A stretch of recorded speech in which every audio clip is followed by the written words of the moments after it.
మెడ గాయం కారణంగా కెప్టెన్ శుభ్మన్ గిల్ సౌత్ ఆఫ్రికాతో జరిగే వన్డే సిరీస్ కు దూరమయ్యే అవకాశం ఉందని బోర్డు వర్గాలు తెలిపాయి. దీంతో రిషబ్ పంత్, కేఎల్ రాహుల్లో ఒకరిని కెప్టెన్ గా నియమించే ఛాన్స్ ఉంది.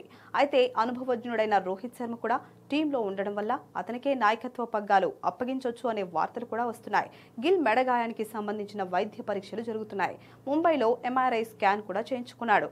కండరాల గాయమా, నరాల సంబంధిత సమస్య అనేది ఇంకా తేలాల్సి ఉంది. ఇప్పటికైతే అతనికి ఎక్కువ విశ్రాంతి అవసరమని నిర్ధారించారు. రిపోర్ట్స్ తర్వాత చికిత్సపై నిర్ణయం తీసుకుంటారు. కాబట్టి ఈ ఫిట్నెస్ తో వన్డే సిరీస్ లో గిల్ ఆడటం అసాధ్యమని బీసీసీఐ వర్గాలు పేర్కొన్నాయి. ఇక టెస్టుల్లో పంత్ కెప్టెన్ గా వ్యవహరిస్తూ ఉండడంతో అతనికే వన్డే పగ్గాలు కూడా ఇస్తారని భావిస్తున్నారు. కానీ ఇప్పటి వరకు పంత్ వన్డేల్లో ఎక్కువగా ఆడలేదు.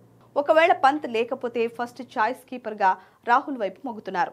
టీం విషయానికి వస్తే జైస్వాల్ తో కలిసి రోహిత్ ఓపెనింగ్ చేయనున్నాడు. అభిషేక్ శర్మను రిజర్వ్ ఓపెనర్ గా ఉంచొచ్చు. హర్షిత్ రాణా, సిరాజ్, హర్షదీప్ సింగ్ పేస్ బాధ్యతను పంచుకోనున్నారు. కండరాల గాయంతో ఇబ్బంది పడుతున్న హార్దిక్ టీ20లకు మాత్రమే అందుబాటులో ఉండనున్నాడు. కుల్దీప్ కు రెస్ట్ ఇచ్చి అక్షర్ పటేల్, వరుణ్ చక్రవర్తి, సుందర్ కు స్పిన్ బాధ్యతలు ఇవ్వచ్చు.